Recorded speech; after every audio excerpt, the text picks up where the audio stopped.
RSS ರಾಷ್ಟ್ರೀಯ ಸ್ವಯಂ ಸೇವಕ ಸಂಘ ಇದನ್ನ ಬ್ಯಾನ್ ಮಾಡಬೇಕು ಅಂತ ಪ್ರಿಯಾಂಕಾ ಖರ್ಗೆ ಅವರು ಒಂದು ಲೆಟರ್ ಬರೆದಿದ್ರು. ಇದಕ್ಕಾಗಿ ಒಂದು ಸಮಿತಿ ರಚನೆ ಮಾಡಿದ್ದಾರೆ. ಅದೇನು ಮಾಡ್ತಾರೋ ಬಿಡ್ತಾರೆ, ನೋಡಬೇಕು. ಇದನ್ನ ಬ್ಯಾನ್ ಮಾಡ್ಬೋದಾ ಅಂತ ಕೇಳೋದಾದರೆ ಬ್ಯಾನ್ ಮಾಡೋಕ್ಕಾಗಲ್ಲ. UAPA 1967 ಆ್ಯಕ್ಟ್ ಪ್ರಕಾರ ರಾಜ್ಯ ಸರ್ಕಾರ ಯಾವುದೇ ಸಂಘಟನೆಗಳನ್ನು ಬ್ಯಾನ್ ಮಾಡೋಕ್ಕಾಗಲ್ಲ. ಅದೇನೇ ಅಧಿಕಾರ ಇದ್ರೂ ಕೇಂದ್ರ ಸರ್ಕಾರಕ್ಕೆ ಮಾತ್ರ.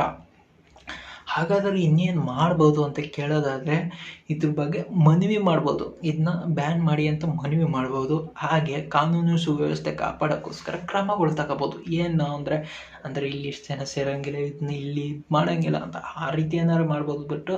ಅದು ಬಿಟ್ಟರೆ ಇನ್ನೇನು ಮಾಡೋಕ್ಕಾಗಲ್ಲ. ಹಾಗೆ RSS ಎಲ್ಲಿ ಹುಡ್ತು, ಯಾವಾಗ ಸ್ಥಾಪನೆ ಆಯಿತು ಅಂತ ಕೇಳೋದಾದರೆ ಇದು ಮಹಾರಾಷ್ಟ್ರ ನಾಗ್ಪುರದಲ್ಲಿ ಹುಟ್ಟಿತ್ತು.